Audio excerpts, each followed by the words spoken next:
So like the listen, this is what it is. Welcome to Guess What's in My Cup with three Black women living life out loud on purpose and authentically. So we're so excited that you could join us in all of our shenanigans. I am Dr. Jessica Ross, and I am a sex therapist. I focus on sexual functioning and minority stressors and how they impact each other. And I'll let my co-hosts introduce themselves. Hi, I'm Deja. I am a licensed professional counselor. And yeah, I mean, I specialize in, or my focus is gender, women, and sexuality. So I work with a lot of women, young women. And yeah, that's pretty much about me. Hi, everyone. My name is Dr. Shelley Ann Flemings, more commonly known as Dr. Shelley. I'm a licensed psychologist, and I help women who are navigating seasons of transition, whether that's in career, motherhood, or self-discovery, create lives aligned with who it is that they're becoming. Wonderful. So, what you just heard is that we are absolutely amazing and we are bringing all that amazingness to you, right? This conversation that we're going to have today and every other day that you join us is not just about mental health topics or sexual health topics or gender and sexuality. It's about our lives. Like what you hear is true and real and it's raw. And so we asked you to join us on our journey because while we're doing this to support you all, we're also healing on our own. This is also a part of our journey as we go through this, and we're going to do it out loud with you all. I want to guess what's in your cups. I have my little Harley Quinn cup. You know, I always got a thing, right? Let me some Harley Quinn. She a down ass broad. Lady, woman. Sorry, y'all. I was, don't come for me. Don't cancel me. Um, but I want to guess what's in your cup. So I know Shelly always has some sort of like tea concoction going on, and like Deja always has a shake. So what's in your cups today? Let's, oh, go. So today we are rocking the She Believed She Could. So she studied her butt off and she did cup. I got it. Right after I graduated. So very exciting. But today what's inside of it is a black tea with no, not lavender, elderberry. I love me some elderberry. Just throw it in whatever I'm doing. Mhm. Reason being, we are in that season, y'all. I woke up, I was sniffling, my throat was doing what it was doing.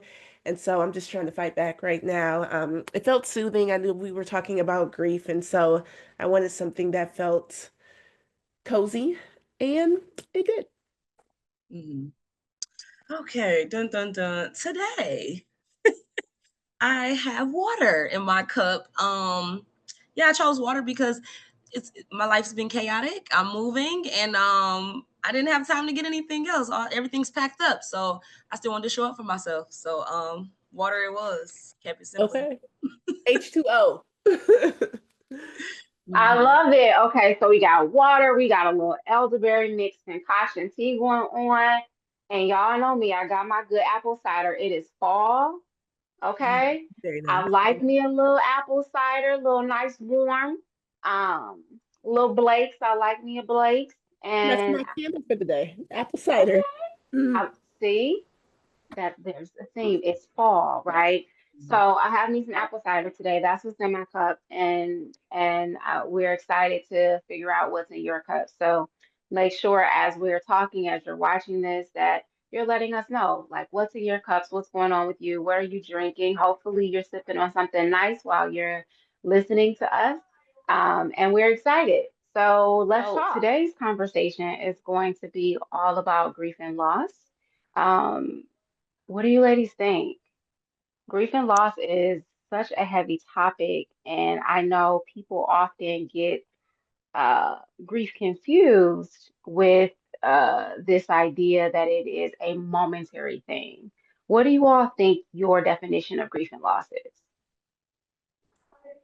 Mm.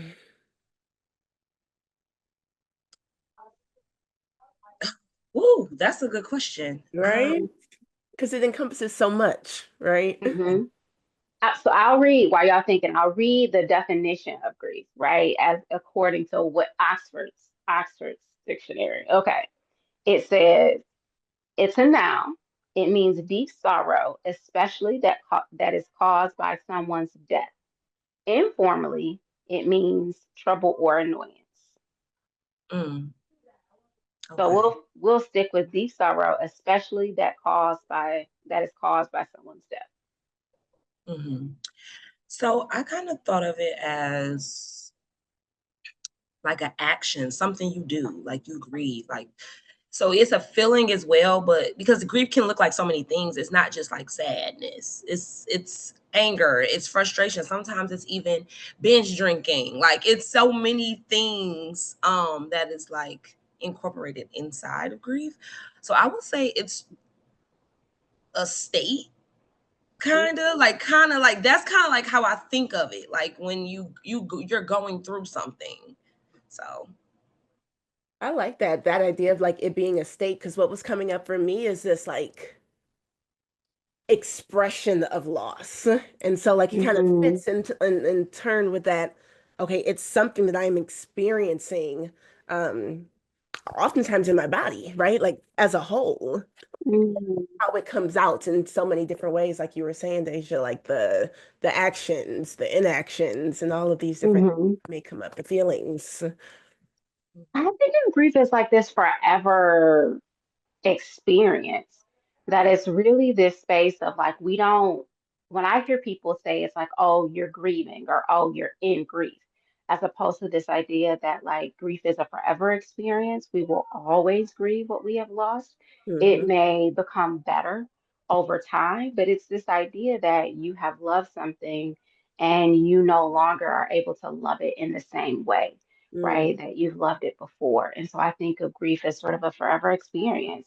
It's the if you've ever heard of the crinkled paper, where you take the piece of paper, you ball it up, and then you try to straighten it out, right? But those creases will always be there. To me, that's grief, right? Yeah. Like that experience that we will have that is enduring over time, but that gets different with time. I never say gets better because I Yeah. don't think it gets better. I think it gets different with distance. Yeah. Yeah. mm-hmm. Yeah.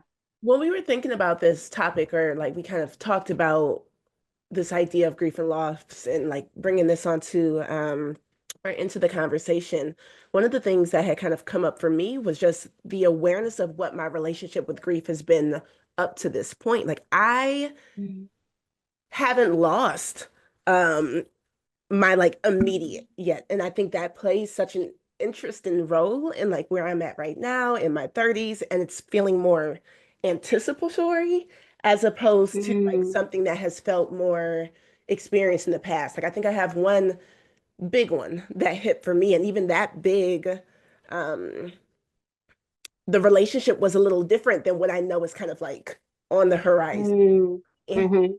Mm, yeah. Well, and you mentioned sort of loss, and to pull that out in terms of what you're saying, right? You're talking about loss of a person, specifically. and yeah, specifically, and we want to highlight that we will talk about all types of loss, right, in this conversation, and we'll talk about all types of grief because you can be grieved for many reasons. Yep. But in what you talk about, like y'all know, I have lost my immediate family. Specifically, I've lost both my parents, and that has been it's been let's see, I lost my mother over I think it's been 11 years now. My son he was born in August of 2014. I lost my mother in November of 2014, and then I lost my father 2 years later. And Mm. so that grief has been never ending. It it it ate at me for a very long time because I didn't want to allow myself to grieve. That's another big part of this, like another big component of not being in a space where I was ready to feel all those feelings, or rather feel the loss of all those feelings, right? And all those actions. Like Yeah. being able to hug, being able to kiss, being able to high five, being able to laugh, being able to sing together. Like I didn't you know, just lose people. I lost a part of active part of life, right? I Mm, lost opportunity. I lost future. mhm. Yeah, Hmm. and I think for me, I hadn't lost anyone. Like I've lost people that I've known, friends, family members, extended family, but I think it wasn't until recently in like the last 3 years where I lost my granddad and I also lost my godfather who was my father figure in my life. So it was, to me, that felt like losing a parent because I'm not close with my biological father like that. So that was like opened my eyes to so many, like I've talked about grief, I've been in this field, but then like it happening to me and actually like seeing the stages and being stuck in like anger, like that Yeah. was like, I'm like, Yes. oh wow. So I think for me it was eye opening to like kind of build, like I've already had empathy for, of course, understanding it, but I think when I experienced it, I'm like, wow, like I can really see like what people are dealing with. Like this is heavy and this is like it comes at any time and it's kind of like you can't control it and it's like Mhm. this is hard. So Mhm. it just made me like, of course I'm glad I'm able to have that empathy and understand kind of, more what people going through, but also it's like also sucks because Yeah. who wants to feel grief and loss, like, so Mhm. Mhm. Mhm. Mhm. Yeah. I it's hard. It's difficult because it's unpredictable. And even though there are these stages that they talk about, and I'll let you ladies highlight that, but like it is unpredictable. You don't know what you're going to feel, how you're going to feel, when you're going to feel it. You don't know what's going, to trigger you into those feelings. And it feels in the beginning so heavy and unbearable. For me, it was a physical pain that I experienced in my body, like an overwhelming physical heaviness that I experienced. And again, like that was specific to loss of person. Um, but it felt, even as I talk about it, I can feel it come up in my body, and it's just so uncomfortable. Yeah.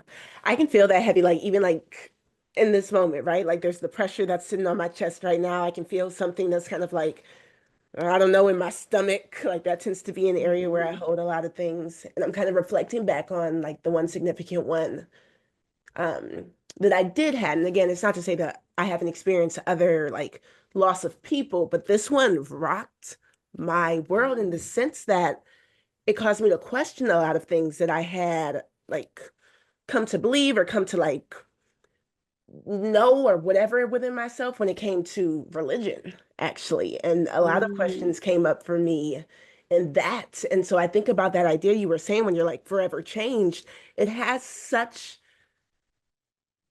tangible ways that it touches so many different aspects of our lives and without kind of like notice or awareness of like how far it can reach sometimes we don't even Mhm. see the ways that the wrinkles, like you were saying in those papers, we don't even see how far they stretch or how Mhm. deeply they kind of like sit within there. Mhm. Absolutely. Like, I like how you described it, like how far they reach or how far they expand or what parts of your life like they extend into. Because you think about, like, for me, um, thankfully, both my parents got to be at my wedding, but they didn't get to see my kids grow up. They didn't get to see me have my second son, right? They didn't get to see me become a doctor. Like, there are so many pieces that those lines just sort of stretch into. Like, it started here in this space and it's going to extend and creep into different areas of your life. And that's hard. Yeah, Mhm. yeah. Yeah. Yeah, I think a big one for me was the, like, my god, that he won't get to he didn't he met my daughter, but he got sick before he passed away, so he was in a coma from 2020 to 2022, Mm, and then he died in 2022. So he got to meet my daughter when she was 1 years old, and then he didn't get to meet her after that, and like, so that's a big part, like, oh my god, because he was such a big he played such a big role in me, like growing up as a kid and all the memories I've had with him. And I wanted to extend that to my daughter, but it was like that was something I was just like, wow, like so like now when she hit, because their birthdays, my daughter's birthday is the same day as his birthday, so like that's hard because it's like I'm like, dang, like I can't be sad because I have to show my daughter, but I also am carrying that sadness, but it's like quietly. Like I'm just like, okay, we're gonna worry about that later. Like, okay. And it's like I don't feel like I'm like, dang, I wish that y'all could be here. Y'all could celebrate. I mean, not like celebrate our birthdays together. And he was so happy that same birthday. So I think it's a like you said, it expands out. And for me, it's like it's a repeat and like constant reminder every year. Because that day is so significant for both of like it's like, dang, I wish my goddad was here. Dang, like I wish you got to meet him. He would have did so much for you for your birthday. Like it's like all of these things. So yeah, it's hard. It extends out in like random way. You wouldn't even think that would like affect you. Yeah. Yeah. And what you're saying about like there's constant reminders, right? You'll remember, I tell people the first year of loss is the hardest, no matter what kind of loss you've had, because there are going to be reminders that come up. It's going to be a holiday, it's going to be a birthday, it's going to be, a random sign on the street. Yeah, like a song. Yeah, like anything. And I think about like loss of things. Like I'm a person where I am trying to learn not to be so attached to things, and honestly not to be so attached to people, but that's probably a conversation for another day. But trying to learn not to be attached, right?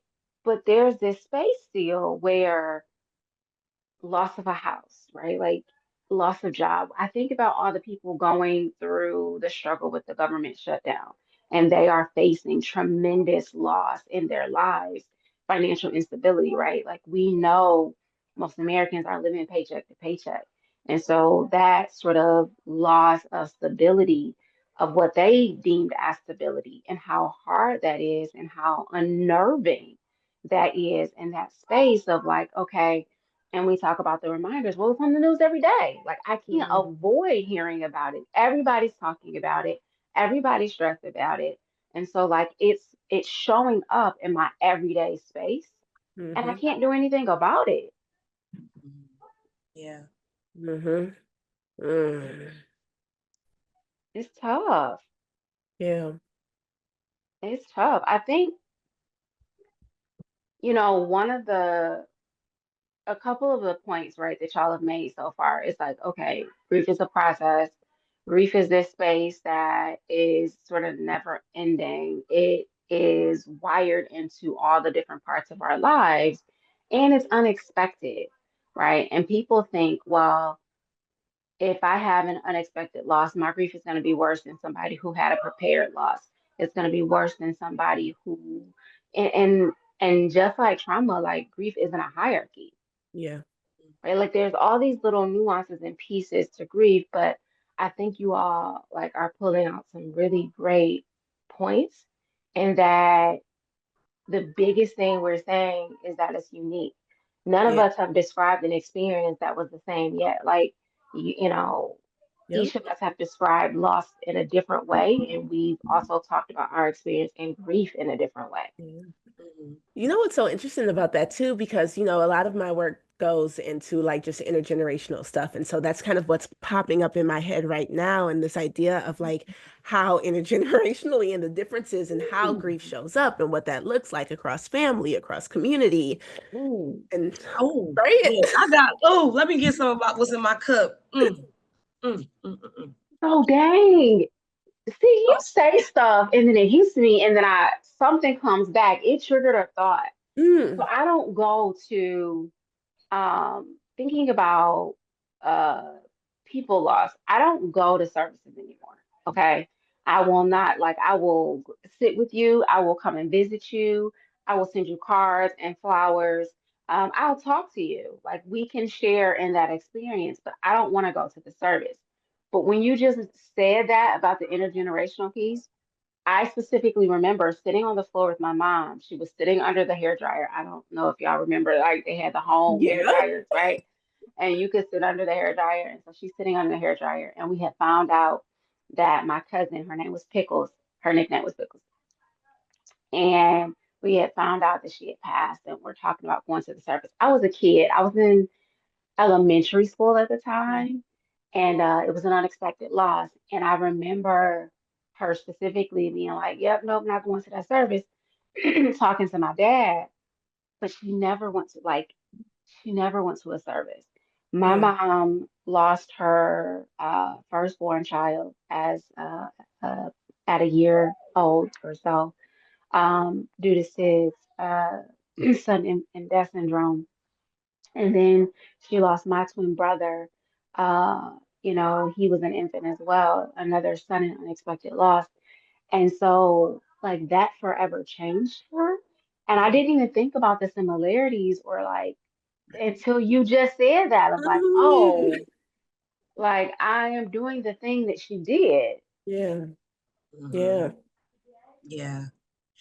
Yeah. Wow. That is, I mean, and a lot of people don't go to funeral. Like, I remember my grandma would take me to funerals when I was younger.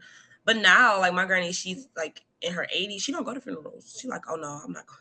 Like, she Mhm. barely go to a viewing. Like, like, so, Yeah. like, I think over the years, as she's lost more people and her siblings and my grandfather, like, she's kind of like, yeah, I'm done. Like, and I think it's almost like a trauma response. Like, you've kind of went through, you've had these great losses, and it's like going to funerals can be a trigger. And also, especially, like, I had a friend who recently just mentioned, like, she wasn't going to a service due to it was at the same funeral home that she lost somebody close to her. Mm, So I think it's very complex, right? Like, maybe you still go, but you can't go to certain funeral homes, or So I think, Yeah. yeah, that is a good point.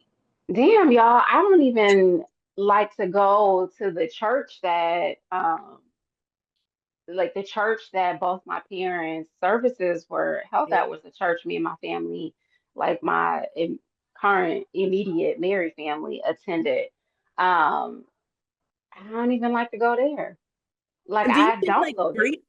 do you think grace is extended in those situations because we all have these different experiences, right? And so like what's triggering to me may not be triggering to somebody else who may have even experienced the same exact loss. And yet I feel like from my experience, there's been so much conversation about like, well, what it's supposed to look like, and you're supposed to, and like what is respect and what is honoring and what is like these different things look like.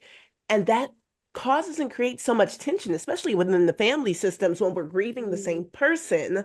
Um, but the way that it comes out is essentially really different. Mm-hmm. Mhm. Yeah. Hmm. Extending Yeah. that grace to, like you said, because people may lose somebody really close to them, like, and they don't go to the funeral, and like Mhm. family is mad, like, why Like, wouldn't you? oh, yeah. It's like they can't, or they go, but they have to stand outside. Like, this looks different for everyone. I think that's a good point. Like, Mm. I should think grace be extended? Yeah. I think some I think yes. Okay. Yes. But I And have to and I am only thinking about my personal experience. When I lost my father, it looked one way with family. It was vicious.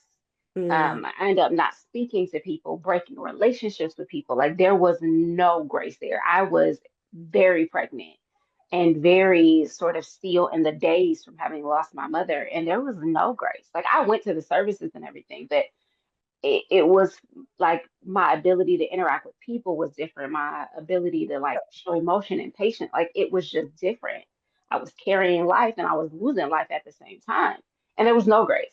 And then on my, when I lost my mother, we really were collected and mm, connected and really sort of showed up and worked together. And that was a very different experience, even though both of the losses happened in very tragic ways. yeah. um, it was very different, but I will say we lost my grandmother a couple of years ago. She was over 100 years old. She lived an amazing life. And that service, I felt pressured to attend because I was like, well, if I don't attend, like, people don't have something to say. And Mm, so, but I attended and I sat all the way in the back. I actually sat outside of the service and yeah. I went in, I spoke, I hugged everybody. and no one gave me a hard time. I don't know what they said behind my back, but like nobody gave me a hard time about not being in the room where it happened, basically, Yeah. Mhm. you Yeah. know? Um, Ooh, how, see, you brought up something interesting because I'm trying to figure, because like it's the grace and the extending and the grace and the receiving of it. Because like even in that, I'm like, well, yeah, I mean, you're pregnant, you're doing life, and that's your dad. So of course, but like that bi-directional, like it's complicated. And I think we're really hmm highlighting that right now. Mhm. yeah, Mm, yeah. It's it, it's complicated, and I don't think there's a plain and simple answer. Um, One of the things that again, so loss comes at unexpected times, right? I was postpartum when I had lost my mom. I was pregnant when I lost my dad. Like it was a very complicated emotional piece, and it was a space of um, I was lost. I was completely disconnected from the world. Like people don't realize, like you are operating. I was still working, I was still flowing, but I was completely disconnected from the world. There was days where I can't tell you what I did or what I experienced. I don't remember the first years of, my youngest, like life because I was so off put that grief had snatched me from reality. It had yes. snatched me from living on purpose. I was a fucking zombie, Yeah. right, in a lot of ways. And people don't realize, like, for some of you all, you might have some loss and you're like, okay, I'm all right. I'm bootstrapping it. I'm gonna get up. I'm gonna do the thing the next day. But inside, you feel destroyed and depleted and disengaged, Detached, right? That like detached. I am here, my Yeah. body is there. hmm Yeah. And I think there are some people, would you all say, that feel guilty because they don't have those feelings of grief and loss, that struggle with this idea that they've lost something or someone and they don't feel sad about it or they don't have sad feelings? I hear people talk about that sometimes too. Mhm. I've heard, and I think that, yes, I have heard that before. And for me, I typically hear that um from older generations for some reason. Like my grandma would say, like, Mm, everybody gonna die. Like, this it happened, like, this life, everybody gonna die. Like it's like that kind of, and mm, I don't know if she's like over the years came to like, like she's kind of Yeah. came to that acceptance piece.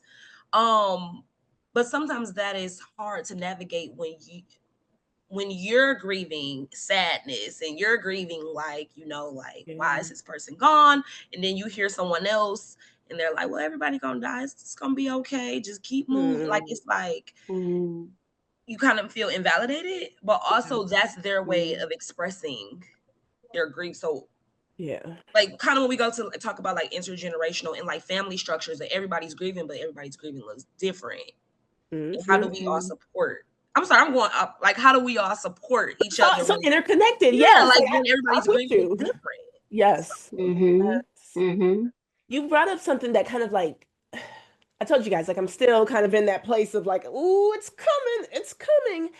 And Mm. I was thinking about it earlier, like as we were getting ready for this conversation, and I was just thinking about how from a really young age, not preoccupied with death, but it's been on my mind for whatever reason. I remember Mm. even being as a kid and like, oh, you're so morbid. I'm not trying to be. It's just, it's this thing. I told y'all, like I'm a planner, I'm a preparer. And so there's a part of my brain I know that exists that feels Mm. like I can prep myself around it. And so even when you were saying, like, okay, death is a natural part of things, da da da da da. I think there's a part of me that wants to hold that logic and that mentality, which is why certain things Yeah. throw me completely off. And so the death that I experienced was a young death. He had graduated the year before me in high Mm. school. And I was just like, I'm sorry, what? Because I get it. Okay, fine. We live and we age and we die, and that's why Sure. young death is really challenging for me because it also then plays into that. Like it doesn't make sense. It doesn't feel fair. And like none of it does, but that one feels like I know you lying to me. mhm.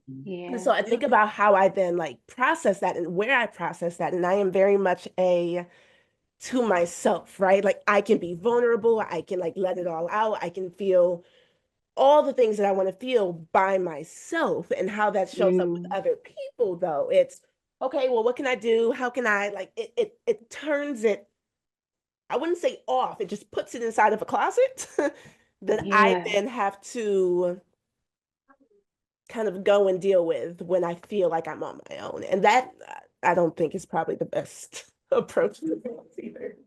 Man, like maybe not, but sometimes it feels easier to deal Yeah. with it in a dark closet with the door closed, right? Like, because part of what you believe is that, and I don't think you consciously believe this, but part of what people believe is that no one can understand what I am experiencing. And the truth is, no one can Hold understand all what of you my experience. emotions in this. They're too Hmm. much because I perceive them or feel them as too much. Yes, yes. But, so you brought up sort of loss of young life, Yeah. and it's again, you trigger these thoughts about my own family and my own experience. So my grandmother, Deja, like was sort of like you, like we're gonna lose people, and you gotta keep moving. But it was this space of her five children, all four of them died early in Yeah. life, unexpectedly. None of them got to live out full lives. My aunt is currently still living out her full life, right? My mother, of her five children, two of them, died very early as infants. They will never, she never got to see them go off to kindergarten or, high school or where, prom, all these things that we think are, super important. You have this space where death has always been a part of my life. Again, Yeah. most people know my birth story. I was born a twin, but I was born a stacked twin, which means nobody knew I was coming. They knew my brother was coming. And so my mother gave birth to my brother. They were very excited and happy. The doctors cleaned her up, stitched her up, they walked away. And lo and behold, a few minutes later, she's screaming because she feels like Mm. something is coming out of her. Yeah, I ain't gonna say it because we on the God's internet, but like, right, she's screaming because something feels like it's coming out of her. They go and get the doctors, and damn, here I come, right? This unexpected baby. And so I bring that up though because I went home from the hospital alone. My mother and my brother were sick, and I spent the first part of my life without, like, I spent the first part of my life experiencing loss, experiencing disconnection, experiencing detachment from, the very two people that I had spent the entire beginning conception of my life with. And then not even sort of a month, 2 months in to have lost a twin. And like people are like, well, that's no big deal. You lost them as an infant. But I will forever feel like there's a part of me missing. Yeah. There's always a part of me that doesn't make sense, that wonders like, oh well, I wonder what this would have been like, or I wonder what he would have thought about this, or I wonder, right? But you all bring up this idea for me as I'm talking to you all that like death has been a part of my life since before I was born. Yeah. It has generationally dug into my family in a very deep way where yes, like we will talk about loss, but we are so, it hasn't made us any more connected, Mm. but I don't, it's hard. I think it's Yeah. maybe even made us jaded in some way. I was gonna ask, I saw a question recently and it was like, I think we're talking about grief, but even in this idea of death, like what has it done? What has it hardened or softened? And I hear that hardening, Mm, um, like just, okay, let me build up these kind Hmm. of like mhm. guards around Yeah, myself. Yeah. Oh, that's a good yeah. question. Has Yeah. it hardened or softened you? Wow. Hmm. What do you all think about you brought up yourself as a kid and people saying you're morbid. Kenzie was about 6 when she was like eh, going to the funeral meant riding in the big car, the fancy, the limo, the Like, what do you all think about how people should or shouldn't talk to kids about death or allow kids to have conversations around death, especially since each of us are experiencing this very or expressing this very complicated process that we experience as adults? Hmm. Um, so as a kid who went to funerals growing up, my daughter's only been to one funeral, and that was her grandfather. And I think that the conversation should be had. Honestly, I think that, I mean, I think the conversation should be had before you just spring the service on a child, Mm, because they kind of don't understand what's going on. But I think that the conversation about death, and like for my daughter, we talk about it. Where do people go to heaven? Like, very surface level, but something kind of like not scary about it. I try to like not make it seem scary and age appropriate, but I also like, she knows like people can die, and that you can hurt yourself and die, and like you can choke, and like I have to go there with her, because it's like I need you to know the severity of it, but I also don't want to scare her and just think like about like kind of what Shelly said mm, about like always thinking about death and like kind of preoccupied by it. But I think that kids need some type of information about it. Like they do need some Yeah. education on it. And I mean that will look different depending on how your child is, of course, and what Yeah. you think they can handle. But I mean, like I said, my daughter's been to one funeral. She was young. She was only 3. So she kind of didn't know what was going on, but she was wondering why mommy was sad or crying. And she was just mm, rubbing, like giving me a hug pretty much. Yeah. So yeah. I think, oh Lord, oof, I think for me, so death, I don't remember any explicit conversations about it for what it's worth. mm. But we grew up in the church, like very in the church. And so like, you know, death is part of the church conversation. Like it just it Yeah.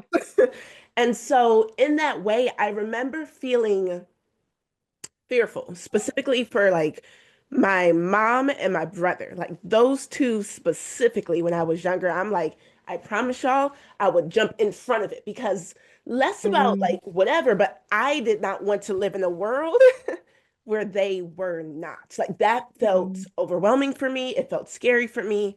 And like I always had that kind of like whatever around it growing up. mm, And so, like, similar to what you were saying, Deja, it was that idea of like, okay, people die, they go to heaven. And I think mm, that's why that death I experienced, so I was a senior in high school that year, mm, rocked me a little bit because there like these very specific ideas about like how do you get to heaven? And I was just like, wait, so what you're telling me is he going to hell? And that it rocked mm, me in a really Mm. interesting way. And so I think about now my son, who is he's very emotionally aware, very like emotionally inclined. And so he lost his grandfather. He lived with him for a little bit on his dad's side. And in truth, y'all, I don't know if I handled that correctly. mm. But like he felt it, and there were just so many feelings about it. And I think my approach is just allowing space for the feelings. Like I Yeah. get it, yeah, it's sad and like all of these different things. I don't know if I necessarily always have an answer. Um, and I think that's just where I am in terms of a lot of different things. Like I don't know what happens next. I am wildly curious about what happens next. Like maybe sometimes we can talk through, and I didn't at this time, but I think with my like the twins now, like talking about the invisible th string. Do you know that book? Like this idea Hmm. further, but we still feel connected. This idea from Yeah. religions and stuff where we continue to tell the stories of these people and that's how we keep Yeah. them like alive and in our hearts. I think there's more space that I have around understanding it now that would then give me the space to be able to talk to it to my children about it. But when we are in the space where Mm, it's like, oh, we don't get to talk about it, or we don't get to like, or I'm not supposed to, which was what the whole like, oh, Shelly, you're morbid. Oh, I'm not supposed to talk about this. So if I'm yeah. not supposed to talk about this, well, how do I actually make sense of it in this like young mind? And even Yeah. not a young mind, because it's a big deal. We just talked about this. We're grown women here, and we're still talking about the complexity of what it feels like to grieve and to lose and to like experience death and bereavement and these things. And so I think it has to start within yourself. and like where your lines, your comforts, your spaces, your apprehensions are, because it tells you a lot about how you're going to go into that interaction with, you know, Mm. somebody else. Yeah, but it sounds like both of you are saying, like, yeah, have the conversation. Death is a normal part of life, and there is this space where we can't inoculate our children from it, right? Like, so they need to understand at least the idea that we're going to lose. And when we lose, we're going to have emotions and physical and emotional and mental responses to it. And there are ways that we can cope with it. Here's another question I have for you, though. What happens when grief is tied to trauma? Wait, I didn't hear you. You said when grief is what? Tied to trauma. Okay. And there's so many ways, like I hear you say that, and like my mind divides into like the different ways that that shows up. I think about complicated grief and complex grief, where I am grieving the person who has impacted me in a negative way, in whatever way that looks like. Mhm. So whether that was whatever the types of trauma that comes up, right? And so this idea of loss combined with, okay, well, the loss doesn't eradicate like who you were in my life. And Mhm. I think when we go back to the generational piece, sometimes there's this idea of like, oh, well, that's yo or that was yo, and you're supposed to X, Y, and Z. And I think you got to give people space to be able to work through loss in ways that are meaningful and true for them. Because to tell somebody to Yeah. erase like what has been reality, what has been truth, what has been real for them because this person is no longer here, like that's messy work, in my opinion. Well, I would go there a little bit. Like, I think about people who have had familial or incestuous, like rape or abuse Hmm. by, right, like a father, a grandfather, or uncle, or cousin, and then something happens to that person, and we're like, oh, but that's family, right? And in the Black community specifically, in communities of color Yeah. specifically, like that shows up really often. And now, don't get me wrong, like sexual abuse is not the only kind of trauma, that people can Mhm. experience, but it's also that space of like when we experience harm at the hands of someone else, or right, or we lose this thing, Yeah. that's hard, right? Like I think about house fires. That Yeah. is extremely, right? Like that's a traumatic loss, and yet what are you expected to do next, right? But Mm. anger, sad, like it's complicated. Yeah. Yeah. Neglect or abandonment, right? Like I didn't know that man or I didn't know that woman, and you want Yeah. me to what? That's actually like, so my mind went the two ways. Like traumatic as in, let's say, car accident, and you have survivor's guilt and these things, like it went that way. And then also I had a conversation recently with a friend about how would I feel when my biological father passes away. Yeah. And me, I'm like, I mean, I'm probably gonna feel something, but I ain't gonna feel how I felt when my godfather passed away. And they were kind of trying to tell me, like, no, you might feel sad. And honestly, that pissed me off. I'm not even gonna lie. Yeah. Like, first of all, you Mm, can't tell me how I'm going to feel. Yeah. You don't understand. Yeah.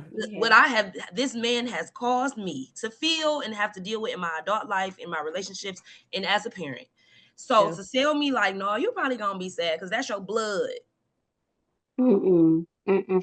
When Excuse you've been me? dealing with the loss of him I've since, been grieving this man since I was a That kid. that that So I mean, I may grieve him in a way because that was my dad and he was in and out my life, but the way that I experienced grief of my godfather, I don't think it's gonna be nowhere near that because Mhm, I actually had a relationship. I knew that man. I actually had a relationship with him. He done yeah. things for me. If it wasn't for him, I wouldn't probably even been in college. Like honestly, like so mm, Yeah. it's kind of like This no. is not the It was same. hard for me to wrap my head around that. Like because he blood, I should be sad and sliding down the wall. I yeah, don't get that. Yeah. yeah, yeah. I'll slide down the wall. Sliding down the wall. But yeah, I think it looks like that. Like, what is your expectation? Because this person is blood. If they've neglected you or abused you or like just caused you stress in your life, like how do you handle that? And I Hmm. think on the other Hmm. side of that is some people may feel grief or sadness because they did not get that relationship, or they never got to make Yeah. the amends. So I think that The too. finality to it. But what Mhm. about the relief? Sometimes, Ooh, it. sometimes, okay, Let me hold on to okay, my seat real quick. okay. Sometimes loss comes with a little bit of relief. Yeah. Like, I, Oh, and not even just that, because what just came up for me is the anticipatory grief, right? And mm, like Mhm. caretakers. And that is a complicated relationship because that grief that expands like years, mhm, because you know it's coming, but like also like my life right now revolves around Mhm. caring for you yeah, and Yeah. what yeah. comes up when you pass. And Ooh. watching you suffer. Well, Yeah. girl, I Oh, think about, so my girl had a 40th birthday yesterday. It was death to her 30s. And when she walked in, okay, it was an all black event. She walks in and she has on like a black veil, this beautiful black dress. And as she's walking in, that Beyonce song is playing. I think it's Beyonce, bigger than the universe, bigger yeah. than. Okay. Yeah. So, and then she's talking and she's like, bigger than the loss of this, Mm, bigger than the change of that.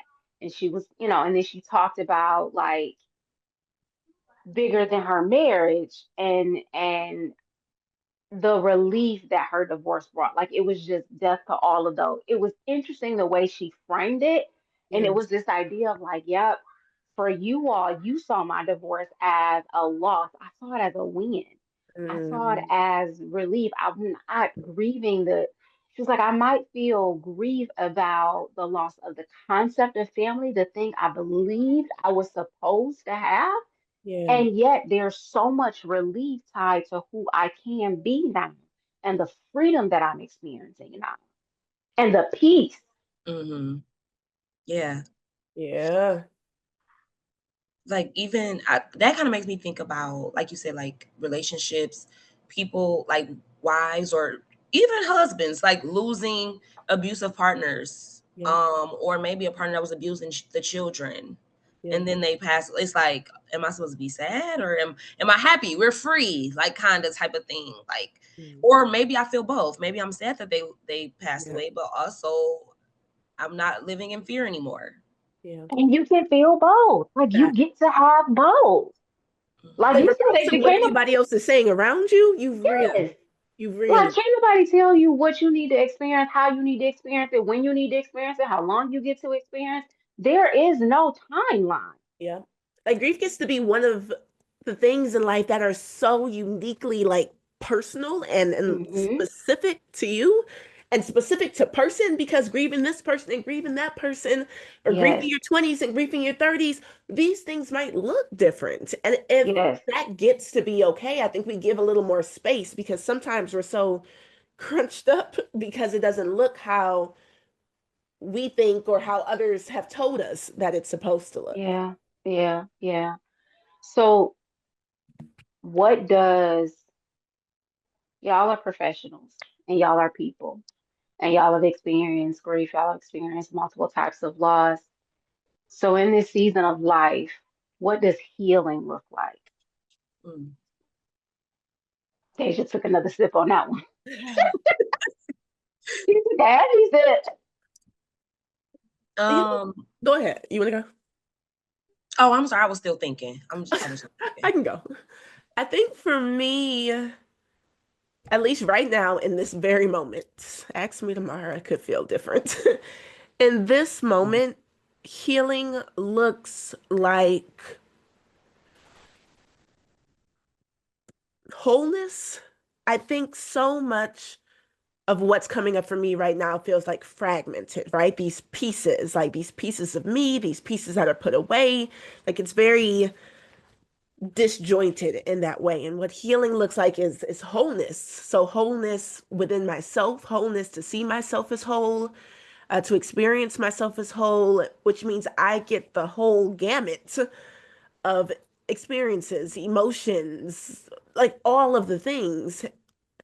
And if I give myself that permission, then none of it actually feels wrong, right? And I mm, think so much of my healing work is centered around this idea of like permission and perception and like so many other things connected to that.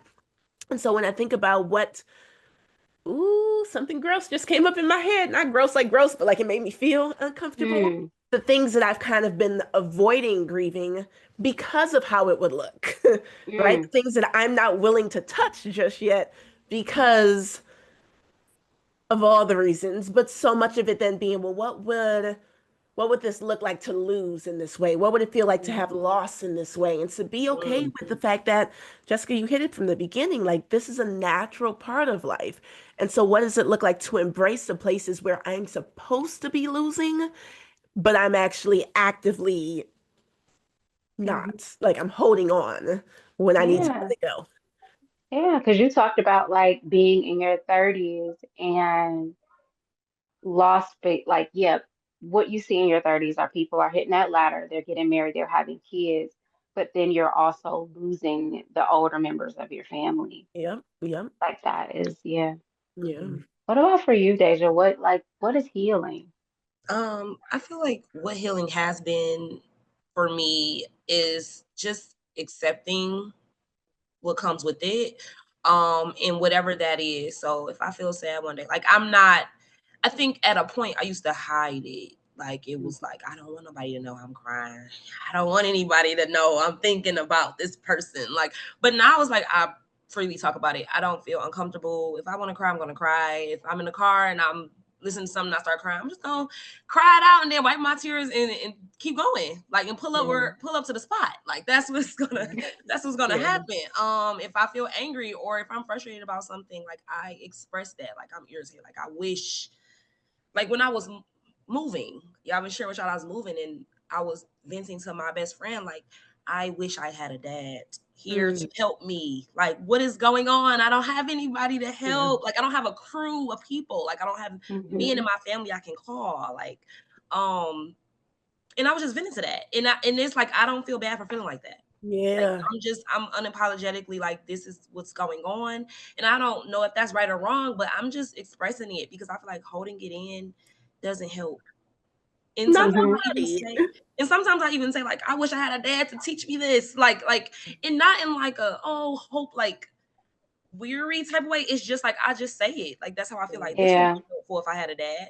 Like, like like I kind of some humor there, but it's the Girl. truth. Like, yeah. Yeah. Shit. Bro, for me it's 6'7". Like, you know.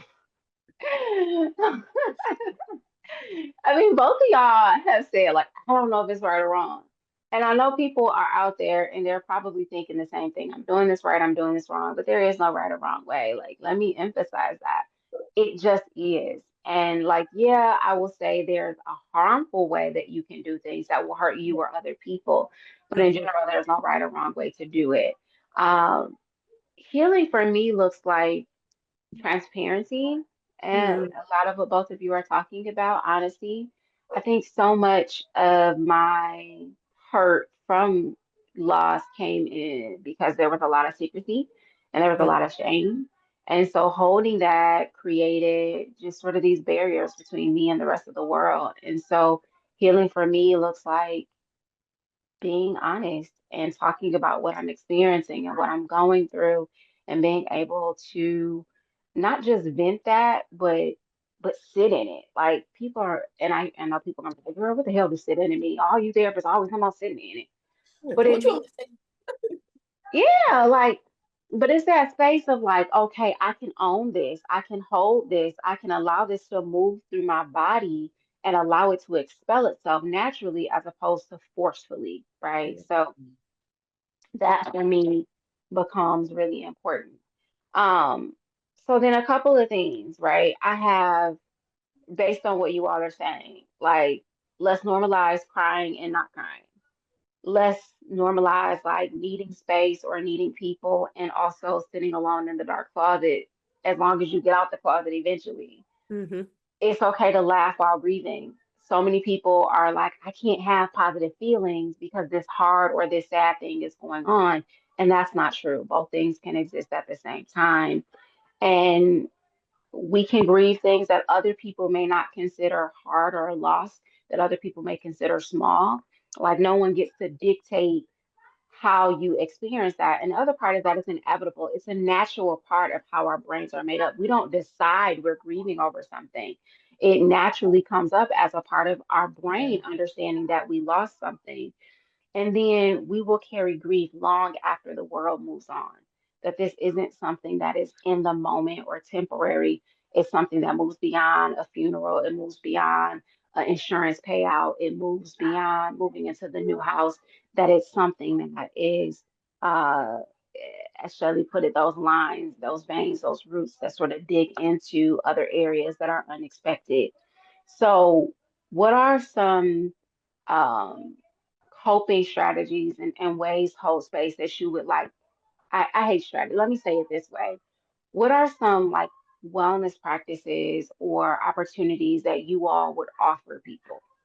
And I'm going to change our view so that it's on speaker view for a second. Mm.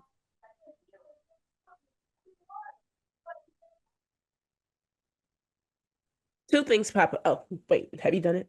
Yep. Okay. Two things pop up for me. I think the first would be like creating space to be with your grief or to be with whatever that loss is. And so, like, what this might look like for me personally, I could see journaling a lot. I like to write, I like to think. Sometimes that might even go fiction. If I need to create a little bit of distance in between me and it. Um, but also for some people, this could be talking, writing letters. It could be sitting in moments in prayer. It can be like whatever that is, like find moments to be in connection with it. Hmm. Um, I think sometimes our stuff fights us because we're not giving it space to exist. And so, Yep. give it the space. And then the Mhm. second would absolutely, as much as I just said, yeah, I'm good. And I'm in my closet crying by myself. I really do think it's so important for people to find connections to other people. And like, I know that that does not always happen with the people that are in your life. Like, I firmly believe that going to people who are not your people, even if they're technically your people, if it's not what it's doing, then don't do that. But there are other spaces. And even if those spaces are strangers, like that is better than, either going to the wrong people or feeling like this is completely on your own. And so that could like bereavement groups, support, grief groups, like those things are powerful for the reasons why they are powerful. And there are these people who are also experiencing loss in the ways that the people in your life may not be. And so allowing yourself to feel supported in that way helps you not feel alone in something that naturally makes you feel alone. Mm. Mhm. Mm. I think for me, what I try to do is two things. One is, of course, have people create a space to talk about, right? Like to actually sit with and like let's not like run through that, right? Let's not say, oh, and my such and such died when I was 10 and but I'm okay. Like let's actually take some time to like talk about that, right? And like see how has that affected you, right? And also like you said, kind of like what Shelly just said though, like giving people that space. Like and like I hate to say space too. Like it's like what is space? Like where do you how does that look? But I know that kind of will look different for everybody. Um and what was the other thing? Did I have a second one? I forgot it. Okay, it'll come back. I'm sorry. It'll come back. It'll come Girl, back. it'd be like that. I Yeah. get it. Oh, I remember now. Okay, it came back. Sorry, y'all. So giving people like psychoeducation about grief, kind of like what we're doing Mm. right now, having this conversation about what grief can be, what it is, what it not even like what it isn't, what how it's unique. And just giving people that because I think this conversation that we're having is so important because a lot of people think that they have to be a certain way. They have to be sad. They have to be angry. They can't be happy or they have to show up to the funeral because that's what the family do. This was my family. I gotta pay respect for them. So I think just providing like people the choice to have like autonomy when dealing with that. So I think that too would be a place like how I would help people and like lean into that. Yeah, Yeah. Yeah. Yeah. I love I that word mean, autonomy. yeah, I was saying, I love what both of you are saying, like autonomy and purposefulness in this space of really just allowing people to give themselves permission to show up in whatever way feels good at the time.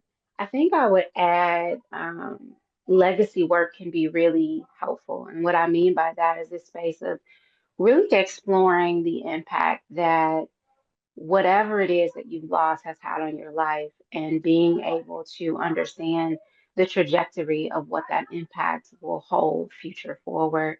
Um, and then just being able to, again, I can't say too much different from what you all have said, but to sort of sit with it and allow yourself to think about it and process through it, and then allow yourself to be in a space where you get to consider what might be next for you.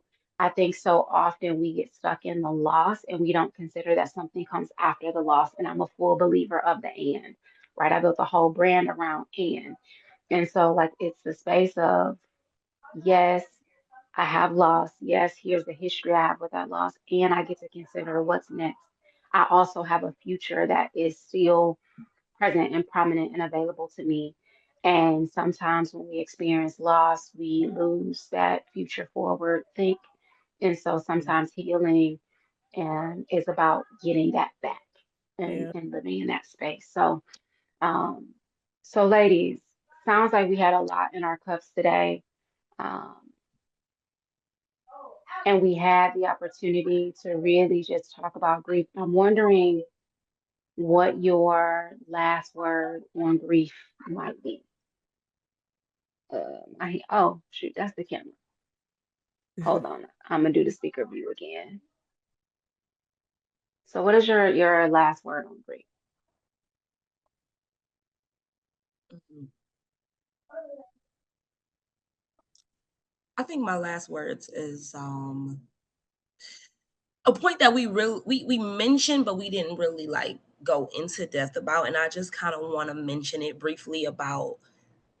We talked about a lot of grief of like loss of like people, but remembering like ideals of things can also be grief, and I think a big one is that people get shamed for is when people have children and you think of this life with your child of like they're going to do this and they're going to play basketball and they're going to do dance and they're going to cheer, and then that is not the reality for whatever reason, whether they, are diagnosed with something or they have a physical disability, um, or a Mm, delay or something like that. So I just wanted to touch on that because I feel like that is very important, especially in our community, with the rise of so many diagnoses.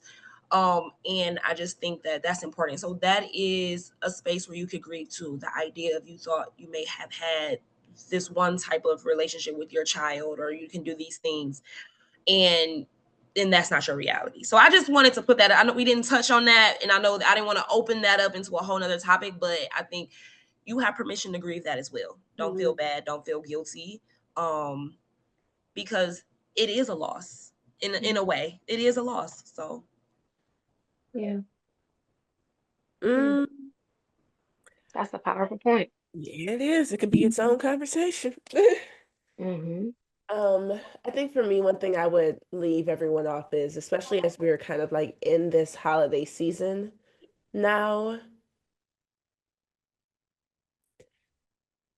in a world where there's pressure to feel merry, if that's not true in a moment, then that's okay that it's not true in the moment. And finding space for both joy and grief to exist isn't shameful either. And so give yourself the space to find what's true for you in any given moment. Hmm. I yes, and I gotta go back to what they said real quick because you just we're not gonna go down that space because but we can grieve what's living and we can grieve this loss of what we believe life was supposed to be. I think about people who end up with mastectomies, or people who end up, with diagnosed with diabetes, later stage in life, and you have to change the way, you eat and you interact with people.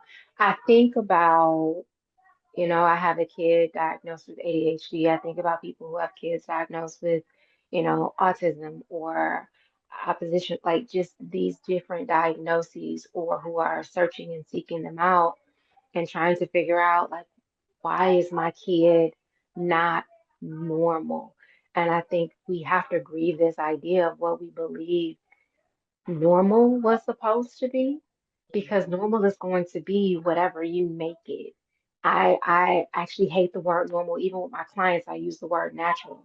What Mm, you are experiencing is going to be natural. So whether your child or your family member or you are different than what you expected it to be, the problem isn't the difference, it was the expectation that you had in the first place, right? Mhm. You know, I don't know. Looking back, I had no idea what my kids were going to be or how they were going to turn out. And I put in, as we probably all have, right? We all have kids, put in a lot of work into what we thought we were going to experience or what we hope to have. And so sometimes we're grieving this idea that you're never going to walk this way, you're never going to talk this way. Or, or maybe you are, but it won't be early enough in life. So I'm going down a rabbit hole. We'll have a whole different conversation about that, I promise you all. But there's space for that. And I think for us on this call, like, I think we all personally have experience with that as well. And it's hard, but it deserves to be talked about. Yeah. Yeah. So, ladies, I didn't, I appreciate having this conversation and being able to share space and hold space together, and hold space for this conversation. That last point, Deja, got me in my emotions. Sorry. my bad, girl. My bad. Listen, it got me in my feelings a little bit. So I think I went to my therapy voice, which is my really low voice. So it's probably gonna be hard to hear on the audio playback. But you got me in my feelings a little bit. So, it sounds like what's in my cup for next time is sort of, maybe not next time, but in a future conversation, being parents of non-neurotypical, children, and what that might, not even just, physical, like whatever it is. Um, but what we do with that. So that'll be a future conversation we have for sure. So ladies, we are getting ready to close out. We sort of said our last words and what was in our cups.